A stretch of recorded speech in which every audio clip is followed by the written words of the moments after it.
Assalamualaikum warahmatullahi wabarakatuh.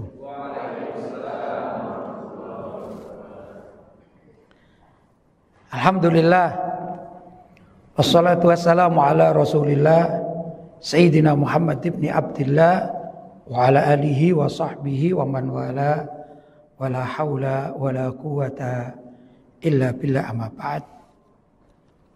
Hadratul mukarramin, para hadirin dan hadirat yang dirahmati oleh Allah, dan tak lupa panitia penyelenggara Maulid Nabi Muhammad SAW di Rumah Sakit Tanjung Balai Karimun. Namanya tadi nggak ada repekannya namanya, Pak. Mohon maaf. Dan juga yang kita muliakan Ibu Direktur Rumah Sakit serta stafnya. Dan juga mohon maaf, sejak semalam saya kok tidak dapat repekan namanya siapa beliau ya. Jadi nggak bisa menyebutkan nama. Tapi salam yang beliau ucapkan untuk saya juga membalasnya, kirim salam untuk beliau ya. Mudah-mudahan salam berbalas salam, pantun berbalas pantun, dan kita cinta berbalas cinta. Mudah-mudahan kita senantiasa mencintai Nabi kita Muhammad SAW, dan kita permohon kepada beliau mudah-mudahan cinta kita tidak berbalas sebelah tangan, tapi cinta kita diterima oleh junjungan kita Nabi besar Muhammad SAW. Bapak-bapak dan ibu-ibu yang dirahmati oleh Allah, ini suatu hal yang sangat luar biasa menurut saya, karena seluruh anggota hadirat ini adalah aktivis dari sebuah rumah sakit, yaitu tempat pelayanan kesehatan bagi masyarakat secara umum ya. Namun tetap bisa melaksanakan satu peringatan yang kita harapkan, bahkan 2 tahun kemarin kita libur karena pandemi. Mudah-mudahan tahun ini dan seterusnya nggak ada lagi namanya libur ya. Mudah-mudahan kita terus lanjut, karena memang apa yang disampaikan oleh kata sambutan tadi itu, mungkin kita ini dalam kehidupan sehari-hari, urusan kita ini dunia menunggu 1 tahun untuk mengingat flashback tentang riwayat hidup dan segala hal yang terkait dengan orang yang paling kita idolakan, kita cintai, kita rindukan. Beliau adalah Sayyidina Rasulullah Muhammad sallallahu alaihi wasallam. Jadi semua di kalangan kita, termasuk juga di kalangan masyarakat pesantren, kalangan ulama-ulama, dengan adanya pandemi kemarin itu, wah ini pada repot ini. Mau ingin mengadakan peringatan Maulid sebagaimana layaknya, sulit. Bukan dipersulit, tapi memang sulit karena kondisinya. Di kampung-kampung pun demikian. Ya 1 tahun 2 tahun yang lampau ini ya. Kita bisa mengumpulkan dana, bisa tinggal transfer gitu kan. Kita mau beli suguhan untuk hadirin, ya tinggal Gojek atau GoFood bisa. Tapi ngundang masyarakatnya nggak datang. Mungkin kita sudah dapat perizinan dari aparat. Masalahnya ngundang masyarakatnya takut. Jadi nggak bisa terlaksana. Itu terjadi seperti itu. Atau masyarakatnya mau mengadakan, cuman karena menurut aparat di wilayah itu zonanya zona merah. Akhirnya dilarang untuk sementara waktu. Jadi akumulasi kerinduan kepada beliau Nabi Muhammad SAW sepertinya tahun ini terobati. Alhamdulillah.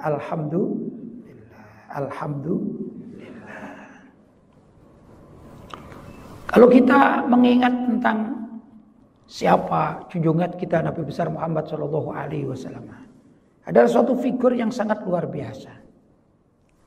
Saya yakin walaupun bapak-bapak dan ibu-ibu hidup di rumah sakit, tapi kalau pulang di rumahnya masing-masing kan sering kita melihat medsos itu ya. Ada WhatsApp, ada YouTube, ada Facebook gitu ya.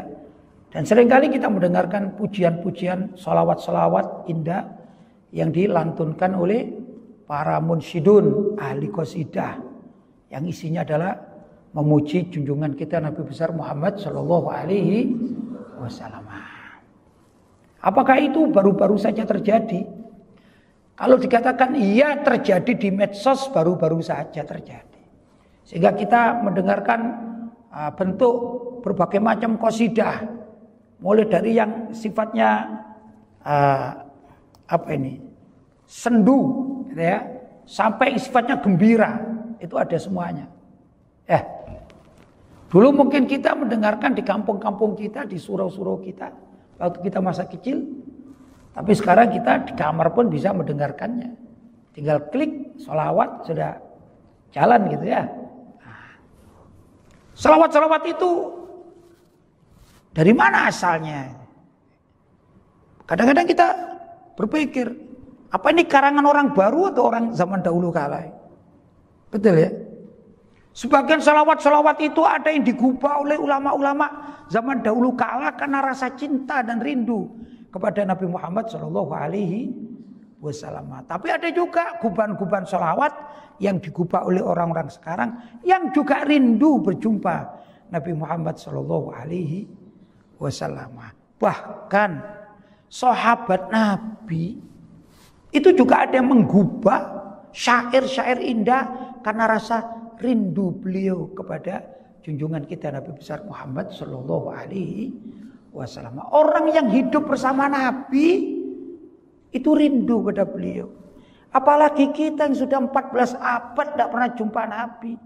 Kalau kita beriman kepada Allah dan Nabi Muhammad, pasti kita rindu.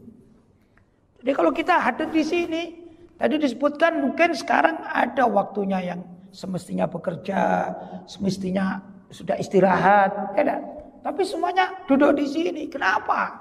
Karena rasa rindu kita kepada Nabi Muhammad Shallallahu Alaihi Wasallam. Kita duduk di kantor kita duduk di tempat pekerjaan kita duduk di ruang operasi, kita duduk di tempat-tempat yang melayani pasien-pasien. Itu kadang tidak sempat. Tidak sempat kita mengingat Rasulullah dalam kehidupan beliau, betul. Apalagi mendengarkan ceramah. Bukan waktunya. Ada orang nyontek, dokter nyontek. Sulit kalau harus mendengarkan ceramah, kan sulit ya. Apalagi mendengarkan ceramah tentang baginda Nabi Muhammad Shallallahu Alaihi Wasallam. Tapi kerinduan itu ada di dalam hati kita. Karena itu bapak-bapak dan ibu-ibu, kalau kita mau hadir maulid Nabi, jangan tanya dalil, jangan. Tanya apakah kita rindu pada beliau.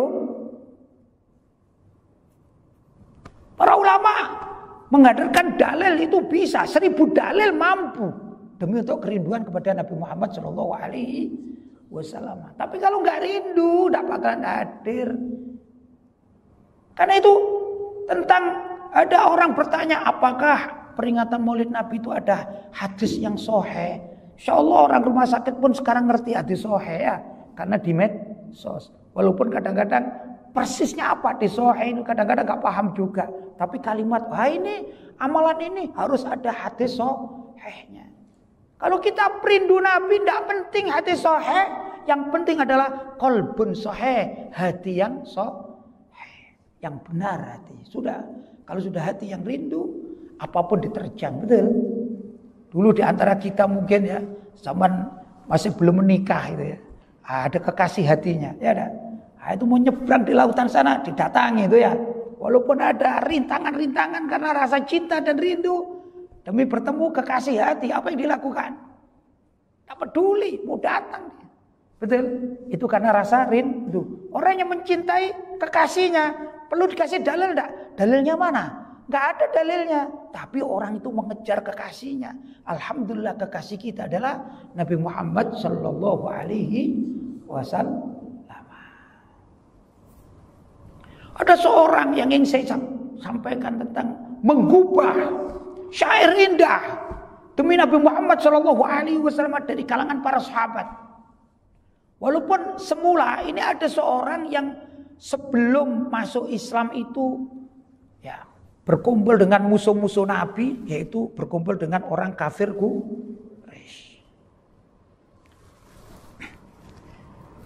Dia bernama Hasan bin Thabit. Cuman Hasan bin Thabit ini ahli pembuat syair. Kita sering mendengarkan bahwa zaman Nabi hidup itu sebelum orang masuk Islam dikatakan zaman jahiliyah. Bukan berarti orang jahiliyah itu orang bodoh yang tidak bisa berpikir, yang IQ-nya rendah. Bukan begitu. Banyak pakar-pakar, banyak. Mungkin kalau sekarang itu profesor-profesor barangkali itu banyak di zaman itu. Cuman tidak beriman dan mereka menyembah berhala. Pandai tapi menyembah berhala. Berhalanya patung dari batu. Banyak kelihatan bodoh, bahasa Arabnya bodoh, jahil. Maka dikatakan jahili. Ya, itu asalnya. Maka ada seorang yang namanya Hasan bin Thabit. Itu ahli penggubah syair-syair indah. Bahkan bukan sekedar syair-syair indah. Syair yang untuk hujum, untuk menyerang musuh. Gimana syair menyerang musuh? Apakah manfaat? Sangat manfaat. Kita dulu bapak-bapak kita, ya, kakek-kakek kita waktu perang melawan Belanda. Itu kan membuat lagu-lagu kebangsaan, lagu-lagu kemerdekaan. Betul? Halo, halo Bandung. Kan begitu. Mari bung rebut kembali. Wah, ini adalah heroik. Dan terpengaruh masyarakat itu. Coba dinyanyikan dengan tidur. Halo, halo Bandung. Enggak terpengaruh. Tapi orang lagu lari bung rebut kembali. Kan begitu. Terpengaruh masyarakat. Itu hebatnya syair. Betul? Juga orang-orang Melayu itu kalau ada pernikahan dan segala macam kan bikin pantun itu ya. Coba bikin pantun yang salah itu. Wah, bisa nggak jadi pernikahan, Pak. Betul? Mohon maaf, saya nggak biasa berpantun. Tapi misalnya mau mengatakan, woi, misalnya kepada calon wanitanya itu. Misalnya pujian-pujian ya. Indah nan cantik. Mestinya indah yang cantik dan menarik. Keliru. Indah tapi jelek. Wah, nggak jadi naik, Pak. Betul. Jadi pantun itu berpengaruh, ya.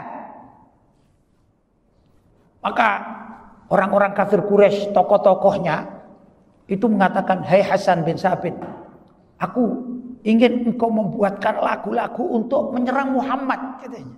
Kan musuhnya kan? Sanggup ini. Baik, akan aku gubah syair-syair untuk menyerang Muhammad. Cuman masalahnya aku belum pernah ketemu Muhammad, jadi aku nggak bisa. Gimana cara menyerangnya? Misalnya akan bicara fisiknya Nabi Muhammad. Apakah Nabi Muhammad itu kurus atau gendut atau apa? Nggak bisa, karena belum bertemu Nabi Muhammad.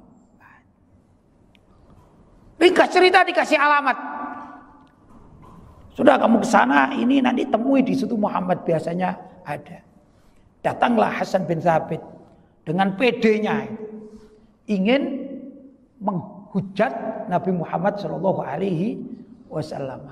Subhanallah, begitu datang dan bertemu, melihat wajah Nabi Muhammad yang sangat tampan, yang munawwar, bercahaya, yang haibah. Nabi Muhammad luar biasa ini, ya, orangnya haibah, sehingga orang bicara dengan beliau itu nggak sembarangan.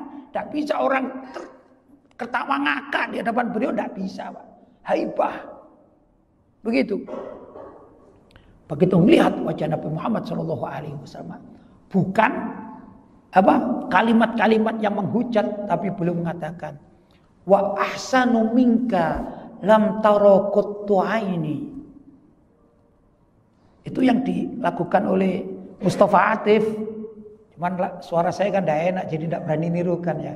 Wa ahsanu minka lam tara qattu aini, kan gitu ya. Yang suaranya enak-enak ini bisa, kalau saya nggak bisa ya. Suara saya pas-pasan ini ya. Cuman isinya wa ahsanu minka, yang lebih elok, lebih tampan darimu, hai Nabi Muhammad. Lam tara qattu aini, belum pernah mataku itu menyaksikan. Wa ajmalu minka lam talidin nisa'u, dan orang yang lebih ganteng, lebih sempurna daripada engkau, hai Nabi Muhammad, tidak pernah wanita manapun yang melahirkannya. Di dunia cuma ada satu, hanya engkau, hai Nabi Muhammad. Ini kan pujian kepada beliau. Ya. Khuliqta mubarra'an min kulli aibin. Ya Rasulullah, engkau itu kalau aku perhatikan, engkau diciptakan oleh Allah khuliqta mubarra'an. Itu tidak ada sama sekali min kulli aibin cacat. Tidak ada. Aib tidak ada sama sekali. Kalau kita kan enggak, Pak. Mohon maaf, mungkin ada orang mengatakan, wah pembicaranya ganteng deh gitu. Tapi kan enggak tahu apakah di belakang saya ini enggak ada korengan, kan enggak tahu. Betul? Kaki kita ini gimana ini? Penuh dengan hitam-hitam bekasnya paku-paku. Masa kecil dulu ya. Apa betul begitu? Tapi Nabi Muhammad enggak. Khuliqta mubarra'an min kulli aibin. Engkau itu diciptakan oleh Allah. Min kulli aibin mubarri'an. Engkau terbebas dari celah. Satu pun tidak ada celah. Ka'annaka qad khuliqta kama tasha'u. Seakan-akan engkau hai Nabi Muhammad, engkau diciptakan seperti keinginanmu. Bagaimana maksudnya? Saya ceritakan ibu-ibu aja lebih enak ceritanya. Ibu-ibu itu yang cantik-cantik. Padahal cantik loh. Tapi orang yang cantik belum tentu pede. Belum tentu percaya di. Coba orang cantik-cantik walaupun itu bintang film yang cantik luar biasa. Pasti pakai lipstick, betul? Loh, lipstick bedak itu karena tidak percaya diri, Pak. Nggak sempurna. Betul ibu-ibu? Karena nggak sempurna maka menggunakan lipstick. Wah, pakaian segala macam nggak alami. Tapi Nabi Muhammad enggak. Diciptakan itu alami, tampan luar biasa. Nggak perlu apa-apa. Keringatnya harum. Keringatnya harum. Kalau bapak-bapak bekerja, kira-kira keringatnya gimana, Pak? Perlu deodoran, ya kan? Betul? Nabi Muhammad tidak perlu deodoran semacam itu. Piksi-piksi tidak perlu Nabi Muhammad. Sudah harum. Itu penampilannya ya. Ada kan itu piksi itu betul ya? Nah, ini rupanya sama-sama ini pakai piksi juga ya kalau mau berangkat kerja. Karena gak pede, Pak. Tapi Nabi Muhammad luar biasa. Keringat beliau itu berbau harum. Sahabat saja begitu melihat Nabi Muhammad jatuh cinta, senang dan rindu. Sahabat Hasan bin Thabit begitu ketemu Nabi Muhammad, hatinya beriman, langsung menciptakan syair pujian. Niatnya mau menghujat, begitu ketemu Nabi Muhammad lain. Langsung menciptakan syair-syair indah.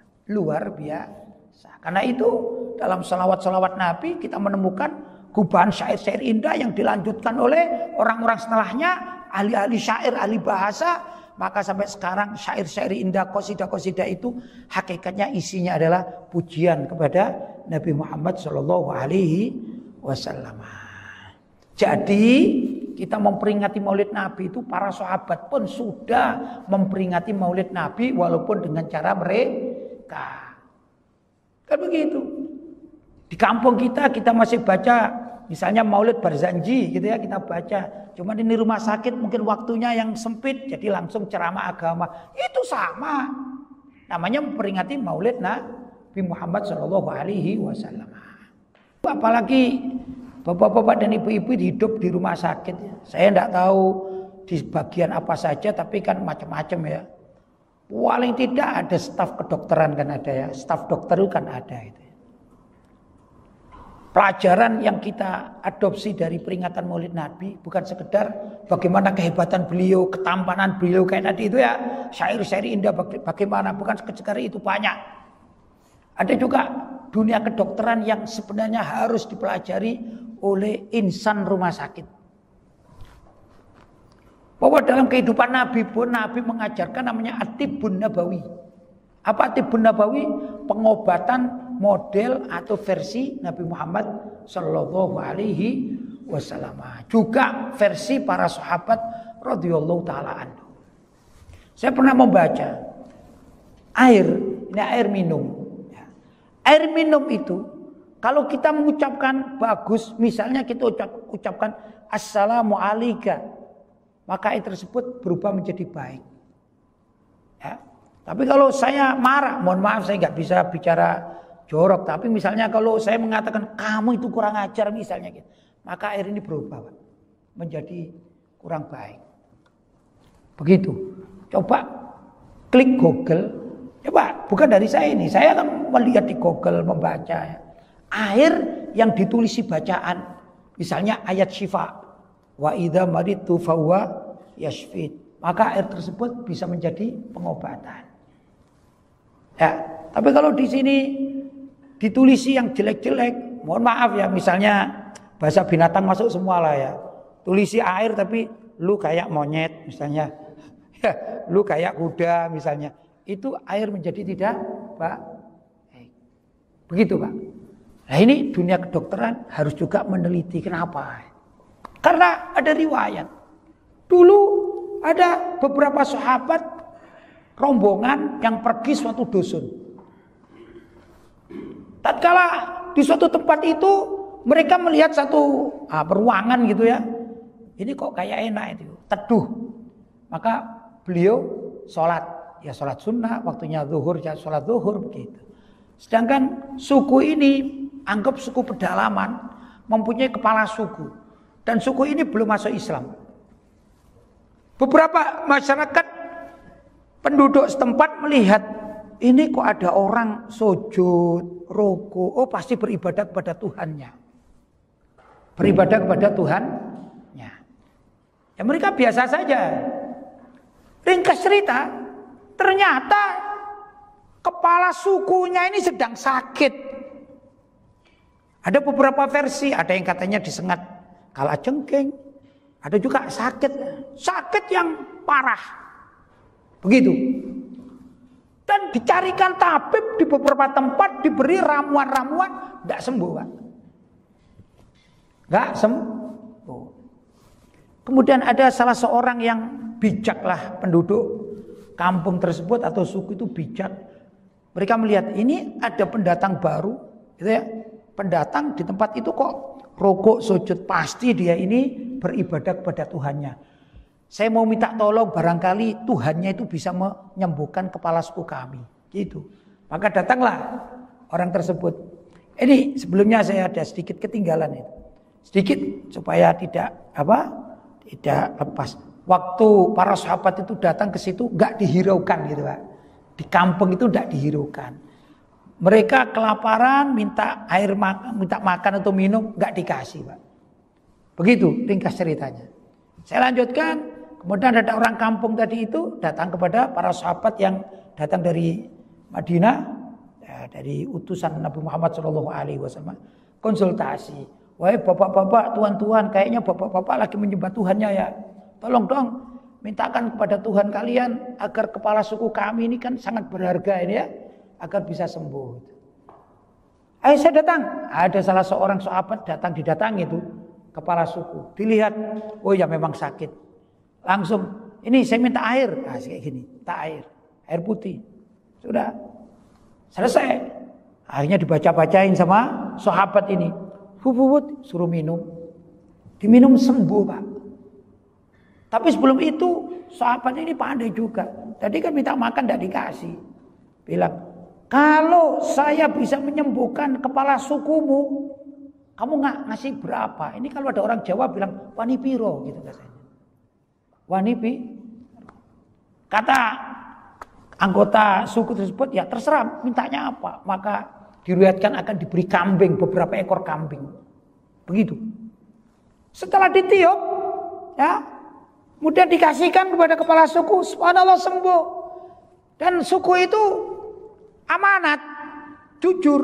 Maka dibawailah sahabat yang menyembuhkan kepala suku itu beberapa ekor kambing. Dibawalah ke teman-temannya. Heran teman-temannya, kamu dapat dari mana kambing? Nyuri di mana? Oh aku gak nyuri, ini pemberian. Kok bisa? Iya, tadi kita minta kan gak dikasih. Ya aku sembuhkan ini kepala suku, aku dikasih ini hadiah. Mau disembelih, ragu. Akhirnya mereka datang kepada Rasulullah. Kita datang ke Rasulullah. Boleh enggak ya? Kita mengobati orang kemudian minta bayaran. Nah, gimana ini? Akhirnya mereka pulang ke Madinah dan cerita. Ya Rasulullah tadi kejadian ini dan itu. Ternyata Nabi Muhammad tidak marah. Justru Nabi Muhammad mengatakan kamu sembelih, kamu makan. Jangan lupa kaki atau sampilnya kasih saya. Ternyata Nabi Muhammad juga memakan hasil dari pengobatan tersebut. Itulah ruqyah. Nabi Muhammad bertanya, hei sahabatku, kamu bacain apa? Kamu bacain apa? Ya dah, kamu apakan kok bisa sembuh? Ya Rasulullah, saya ngarang-ngarang sendiri, saya ambil air, saya tiup dengan bacaan surat Al-Fatihah.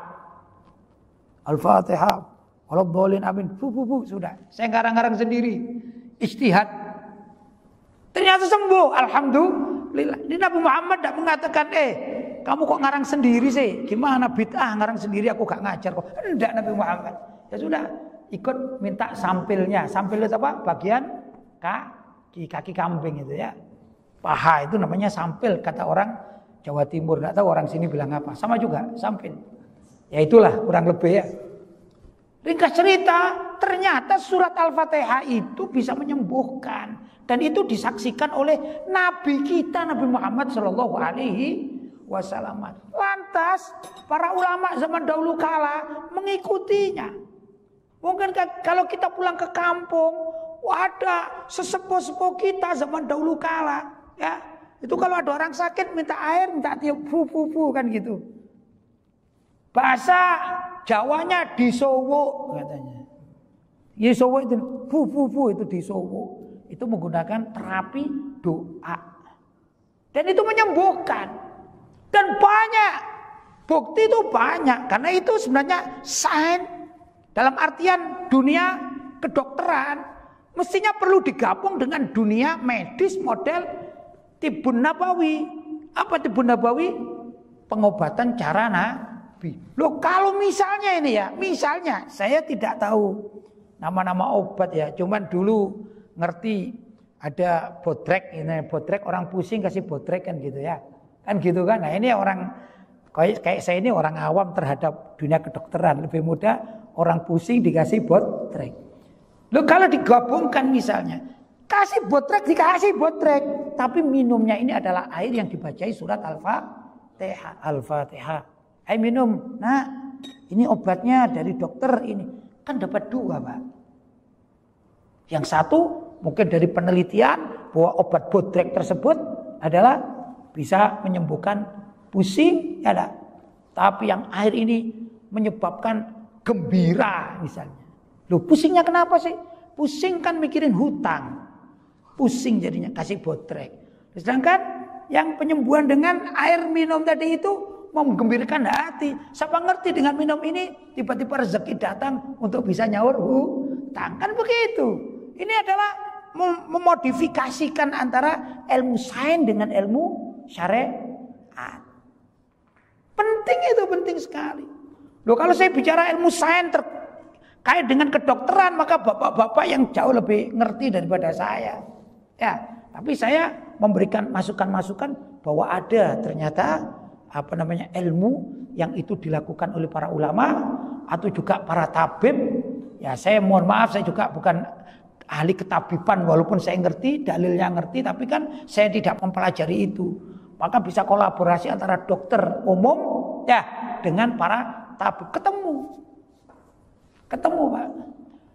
Ada suatu masalah yang unik. Lepas kita percaya tidak percaya, lepas kita mengatakan itu adalah kesyirikan atau apapun, di Indonesia itu pernah ada fenomena ponari. Masih ingat? Lepas kita cocok tidak cocok Pak. Ternyata orang sakit itu kan banyak. Saya tidak bicara ponarinya itu. Pasiennya itu loh ribuan yang datang Pak. Dari mana-mana. Betul. Berarti bangsa Indonesia itu banyak yang sakit. Kenapa tidak ke rumah sakit? Bayarnya mahal katanya Pak. Kalau datang ke ponari, waktu itu dianggap murah. Datanglah ke ponari. Lepas itu sehat tidak sehat, tapi sugesti. Keyakinan itu menyebabkan orang itu sehat. Ya, di sini saya tidak bicara tentang ponari, tidak. Ya, hanya ini sebagai contoh yang real, betul? Pernah terjadi di Indonesia. Maksud saya apa di sini? Loh, andai kata ilmu sugesti, keyakinan itu bisa dimodifikasi dengan urusan pengobatan semacam suntik dan segala macam ilmu kedokteran, kan luar biasa, Pak. Kemarin kita mengalami suatu kondisi yaitu adanya pandemi yang sangat luar biasa. Loh, itu orang-orang yang betul-betul punya jiwa kuat, sugesti sembuh, ya sembuh, Pak. Tapi kalau tidak punya sugesti, begitu diperiksa dia positif, wah ini banyak yang meninggal dunia karena apa? Stres, Pak.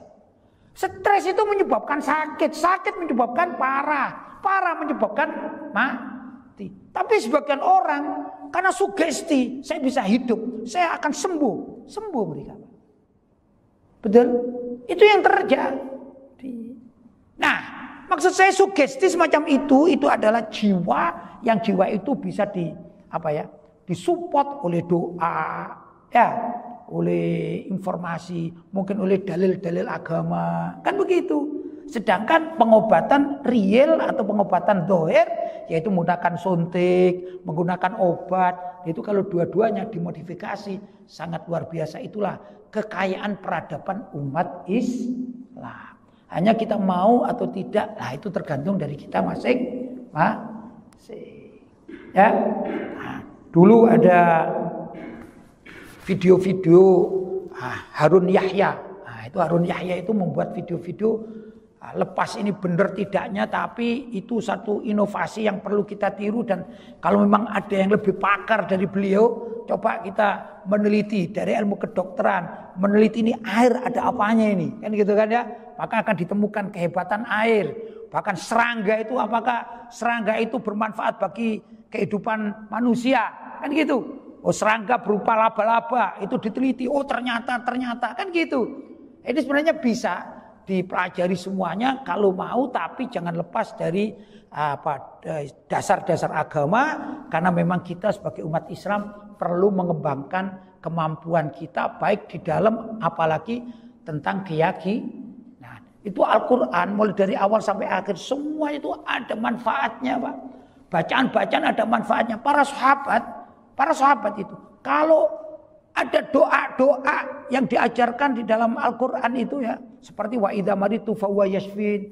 Itu artinya wa idza maritu, apabila aku sakit, fa huwa, maka Allah yashfin, yang akan menyembuhkanku itu. Itu orang-orang yang besar-besar membaca itu. Kalau sakit wirid, katanya orang Ahlussunnah wal Jamaah, wiridnya itu wa idza maritu fa huwa yashfin, fihi syifa'ul linnas. Begitu, Pak.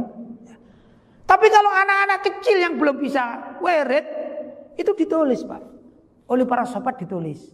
Sudah ditulis di kertas, kemudian dibungkus, kemudian dikalungkan di leher anak kecil-kecil yang belum bisa baca. Ya sudah bisa baca, disuruh baca. Yang ditalkin, ayo tak ajari, baca ya. Wa idza maritu fa huwa yashfin, diajari. Tapi kalau tidak bisa, mereka menulis ya dalam kertas, kemudian dikalungkan di leher mereka. Seperti jimat gitu, Pak. Tapi jimat di sini maksudnya ayat-ayat Al-Qur'an. Yang luar biasa, Allah memberikan kesembuhan kepada orang-orang yang diberi kalung tulisan tersebut. Ini kan perlu diteliti.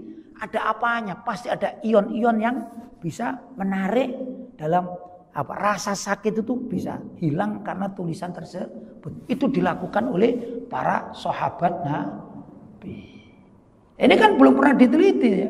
Kalau tulisan gini apa akibatnya? Seperti tadi di awal saya katakan, air menurut penelitian, kalau kita bicara pada air ini dengan penuh kebaikan, assalamualaikum ayyuhal ma, semoga selamat atas dirimu wahai air, kan bagus. Ya, bagus. Bismillahirrahmanirrahim. Mudah-mudahan engkau menjadi air yang penyembuh. Ternyata air itu menjadi obat.